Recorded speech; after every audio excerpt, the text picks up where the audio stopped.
नमस्कार दोस्तों, आपका स्वागत है अपने YouTube channel P for portfolio में। आज हम बात करने वाले हैं निफ्टी 50 के टेक्निकल व्यू के बारे में।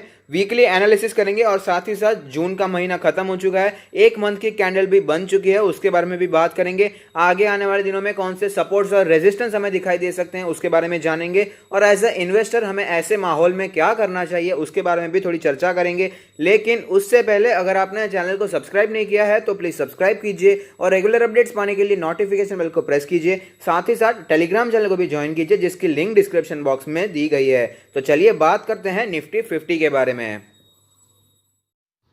तो आप देख सकते हैं कि हम लोग निफ्टी 50 के चार्ट्स पर आ चुके हैं, जहां पर हमें पता चलता है कि ऑफकोर्स मोमेंटम बहुत ही ज़्यादा बुलिश बनता हुआ यहां पर नज़र आ रहा है। सारे मूविंग एवरेज के ऊपर फिलहाल ये ट्रेड कर रहा है। आप देख पाएंगे जो रेड लाइन है वो है 200 डेज का ईएमए, जो कि कैलकुलेट होकर 10,514 का लेवल बनकर आता है, और जो क्लोजिंग हमें देखने को मिली है वो है 10,607 की। तो 200 डेज के भी ऊपर हमें क्लोजिंग देखने को मिल चुकी है। आप देख पाएंगे कि यहाँ पर हमें रेजिस्टेंस फेस करना पड़ा था, लेकिन उसके बाद हल्की सी गिरावट हुई, लेकिन फिर से हमें बुलिश मोमेंटम कंटिन्यू रहता हुआ नजर आया था। आप देख पाएंगे आज की जो लास्ट ट्रेडिंग सेशन की जो कैंडल यहाँ पर बनती हुई दिखाई दे रही है वो कह सकती है कि हम बुलिश कैंडल ही है, क्योंकि हमने जो लोअर लेवल्स देखे थे उससे काफ़ी ऊपर ही हमें यहाँ पर क्लोजिंग भी देखने को मिली है।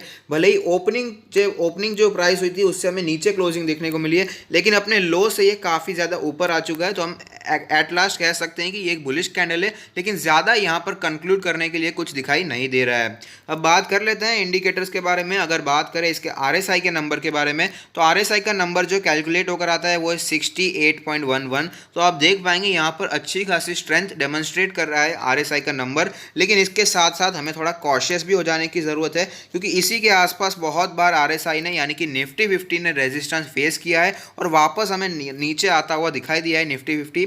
अच्छी बात है कि निफ्टी 50 में स्ट्रेंथ दिखाई दे रही है, लेकिन साथ ही साथ कॉशियस हो जाने की ज़रूरत है, क्योंकि जब भी इसके ऊपर हमें जाता हुआ नज़र आता है आरएसआई का नंबर तो वहाँ से हमें गिरावट देखने को मिली है। तो यहाँ पर कॉशियस हो जाने की ज़रूरत है। अब बात कर लेते हैं बॉलिंजर बैंड के बारे में। तो आप देख पाएंगे कि बॉलिंजर बैंड के अपर बैंड को छोड़ने को तैयार ही नहीं हो रहा है। जब भी नीचे आता है तो मीडियन के आसपास ही सपोर्ट ले लेता है और वापस हमें तेज़ी भी देखने को मिलती है। तो आप देख सकते हैं करंट सिचुएशन में भी अपर बैंड के आसपास ही फिलहाल ट्रेड कर रहा है। आप देख पाएंगे कि जो अपर बैंड का लेवल कैलकुलेट होकर आता है वो है 10,657 का लेवल, और अगर बात करें इसके मीडियन के बारे में तो 10,205 का लेवल कैलकुलेट होकर आता है, जो कि इसके येलो लाइन जो कि है इसकी 20 डेज का ईएमए उसके बिल्कुल ही नज़दीक है। अगर बात करें लोअर बैंड के बारे में तो वो है 9,753 का लेवल। अब बात कर लेते हैं इसके पिवट पॉइंट्स के बारे में।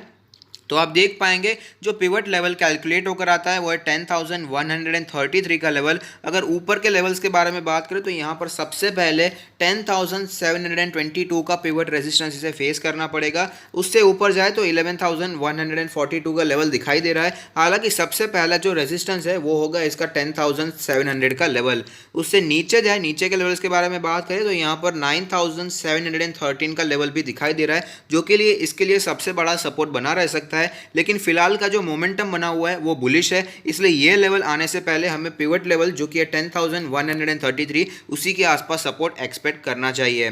अब बात कर लेते हैं वीकली चार्ट्स पर, जहां पर एक कैंडल 1 वीक को रिप्रेजेंट करेगी। तो यहां पर हम देख पाएंगे कि यहां पर हमें साफ साफ बुलिश मोमेंटम नजर आ रहा है।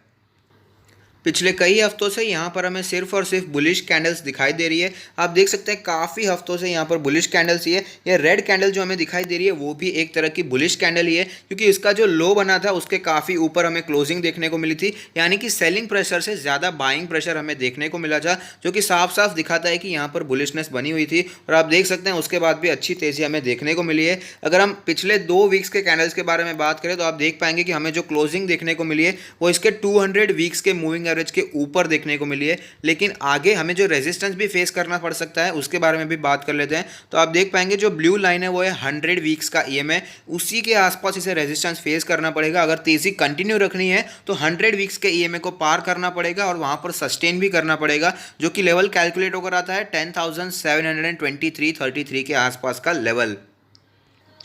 ये तो हो गई है रेजिस्टेंस की बात। अगर बात करें हम इसके सपोर्ट्स के बारे में, तो 2 वीक से हमें जो सपोर्ट बनकर नजर आ रहे हैं वो है इसके 200 वीक्स के मूविंग एवरेज पर, जो कि कैलकुलेट होकर 10,250 के लेवल के आसपास है। साथ ही साथ नज़दीक में ही हमें 20 वीक्स का मूविंग एवरेज भी दिखाई दे रहा है, येलो लाइन, वो भी उसी के आसपास है 10,105। तो ये लेवल सबसे पहला सपोर्ट हमें दिखाई दे सकता है। लेकिन अगर थोड़ी और गिरावट होती भी है तो हमें कौन से लेवल्स हैं जो कि सपोर्ट के तौर पर दिखाई दे सकते हैं, उसके बारे में भी मैं वीकली चार्ट्स पर दिखाना चाहूँगा।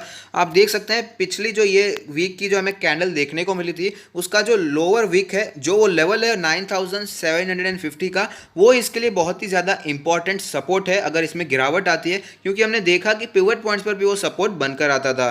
अब देखते हैं ऑल टाइम चार्ट पर कैसी सिचुएशन बनी हुई है जहां पर एक कैंडल 1 मंथ को रिप्रेजेंट करेगा। तो हम मंथली चार्ट्स पर आ चुके हैं जहां पर हर एक कैंडल 1 मंथ को रिप्रेजेंट कर रही है। तो आप देख सकते हैं कि यहां पर पिछले 4 महीनों से सिर्फ और सिर्फ बुलिश कैंडल से दिखाई दे रही हैं। चारों कैंडल्स ग्रीन क्लोजिंग दी है। इस कैंडल में बॉडी भले ही छोटी दिखाई दी थी, लेकिन जो लोअर प्राइस था उससे काफ़ी ऊपर हमें क्लोजिंग देखने को मिल रही थी, जो कि हमें यहाँ पर बुलिश संकेत दिखाई देती है। हालांकि जो ये करंट जो कैंडल बनती हुई दिखाई दे रही है वो कंप्लीट नहीं हुई है। जुलाई की कैंडल है, कुछ ही दिन गुजरे हैं या एक ही 2-3 दिन ही गुजरे हैं, तो वो कैंडल अभी भी कंप्लीट नहीं हुए। लेकिन जून की कैंडल को अगर हम एनालाइज करेंगे तो हमें पता चलेगा कि अपने 50 मंथ्स के मूविंग एवरेज के ऊपर क्लोज हुआ है, जो कि यहाँ पर भी हमें बुलिशनेस को ही दिखाता है। लेकिन आप देख पाएंगे ये जो हमें शुरुआत देखने को मिली है जुलाई के मंथ की, वो अभी तो बुलिश हुई है लेकिन अभी भी कंप्लीट नहीं हुआ, इसलिए हम इसे यहाँ पर एनालाइज नहीं कर सकते। लेकिन जो जून के महीने की कैंडल बनी है वो क्लियरली बताती है कि काफ़ी ज़्यादा बुलिश मोमेंटम बना हुआ है। तो ऐसे सिचुएशन में इन्वेस्टर्स को क्या करना चाहिए उसके बारे में भी बात कर लेते हैं। तो हमने टेक्निकल एनालिसिस किया, हमने चार्ट्स को पढ़ा है, इंडिकेटर्स को जाना है। तो क्या ऐसे समय पर हमें सारे बुलिश सिग्नल मिल रहे हैं? तो क्या ऐसे बुलिश सिग्नल्स को मानकर सारा पैसा आंख बंद करके इस समय हमें मार्केट्स में लगाना चाहिए या नहीं? तो इस जो सवाल का जवाब है मेरे हिसाब से ना ही रहेगा। लॉन्ग टर्म इन्वेस्टर्स को अभी फ़िलहाल वेट करना चाहिए, ऐसा मेरा मानना है। स्टॉक्स काफ़ी ज़्यादा ऊपर निकल चुके हैं और आपको भी पता है और मुझे भी पता है कि फंडामेंटल रीजंस कुछ और ही बता रहे हैं। ग्राउंड रियलिटी जो हमें दिखाई देती है वो कुछ और ही है। कोरोना वायरस के केस बढ़ते जा रहे हैं और सिचुएशन दूसरी भी है कि यहाँ पर इमर्ज होती हुई नज़र आ रही है, जो कि पॉजिटिव बिल्कुल भी नहीं है। इंडिया चाइना के बीच में जो सिचुएशन इमर्ज हो रही है उसे हमें हल्के में नहीं लेना चाहिए। मार्केट में बुलिश मोमेंटम बना हुआ है ये मैं मानता हूँ और हमें ट्रेंड के साथ जाना चाहिए, लेकिन साथ ही साथ कॉशियस भी रहना चाहिए कि कभी भी यहाँ पर कुछ भी हो सकता है। इसलिए हमें हमेशा संभल कर इन्वेस्ट करना चाहिए। और साथ ही साथ मैं ये भी कहना चाहूँगा उन्हीं स्टॉक्स में अभी फिलहाल इन्वेस्टमेंट कीजिए जिसमें आपको वैल्यू दिखाई दे रही हो, जो अच्छे प्राइस पर मिल रही हो। और साथ ही साथ जो बैंकिंग स्टॉक्स हैं, एनबीएफसी स्टॉक्स हैं, फाइनेंशियल रिलेटेड स्टॉक्स हैं, उनमें खास करके बहुत ही संभलना चाहिए, क्योंकि आगे आने वाले समय में एनपीएस बहुत ज़्यादा बढ़ सकते हैं। सिर्फ Q1 के रिजल्ट में ही नहीं, लेकिन आगे आने वाले Q2, Q3 के जो रिजल्ट्स आएंगे उसमें बहुत बड़ा बुरा इम्पैक्ट हमें पड़ता हुआ नजर आ सकता है। एनपीएस बढ़ सकते हैं। इसीलिए आपको पता है कि सारे बैंक अभी कैपिटल रेस कर रहे हैं, क्योंकि उनको भी पता है कि आगे आने वाला समय इतना ज़्यादा अच्छा नहीं होने वाला है। तो हमें भी कैश को अपने हाथ में रखना चाहिए। सिर्फ उन्हीं स्टॉक्स में इन्वेस्ट कीजिए जो कि आपको अच्छी वैल्यू पर मिल रहे हो। मैं आपको बताता रहता हूँ कि कौन से स्टॉक्स हैं जो अच्छी वैल्यू पर मिल रहे हैं, तो वहाँ पर आप थोड़ा सा इन्वेस्टमेंट कर सकते हैं। लेकिन फिलहाल इन्वेस्टर्स को हमेशा कैश हैवी रहना चाहिए। तो सपोर्ट्स और रेजिस्टेंस भी मैंने आपको बता दिए हैं, उसके हिसाब जो स्विंग ट्रेड करना चाहते हैं उसके हिसाब से कर सकते हैं, ये आपका डिसीजन है।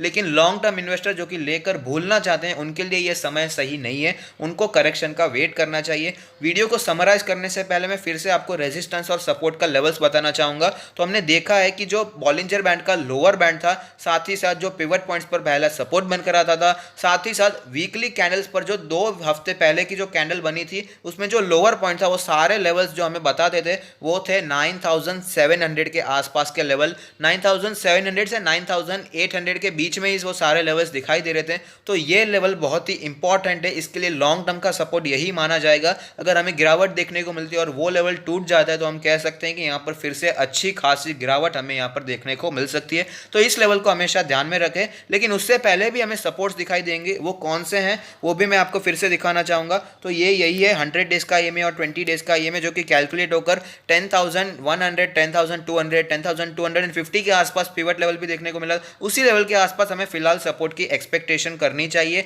रेजिस्टेंस के बारे में बात करें तो हमें सारी जगह पर जो कि बॉलिंजर बैंड का अपर बैंड, पिवट पॉइंट्स पर पहला रेजिस्टेंस, साथ ही साथ वीकली कैंडल्स पर जो मूविंग एवरेज था 100 वीक्स का एवरेज वो भी 10,700 के आसपास था। तो यानी कि आप 10,700 से 10,750 का जो लेवल है उसे रेजिस्टेंस ले सकते हैं। अगर वहाँ पर स्टॉक निफ्टी 50 को रेजिस्टेंस फेस करना पड़ता है तो हमें थोड़ी सी गिरावट यहाँ पर देखने को मिल सकती है। तो इन सपोर्ट्स और रेजिस्टेंस को ध्यान में रख के आप स्विंग ट्रेड भी कर सकते हैं, ये आपका डिसीजन है, लेकिन लॉन्ग टर्म इन्वेस्टर को थोड़ा सा वेट करना चाहिए, ऐसा मेरा मानना है। बाकी डिसीजन तो आपका ही रहेगा। लेकिन अगर आपको ये वीडियो पसंद आया है तो लाइक कीजिए, शेयर कीजिए, कमेंट कीजिए, सब्सक्राइब कीजिए और मुझे मोटिवेट कीजिए। Thank you, stay happy, happy investing.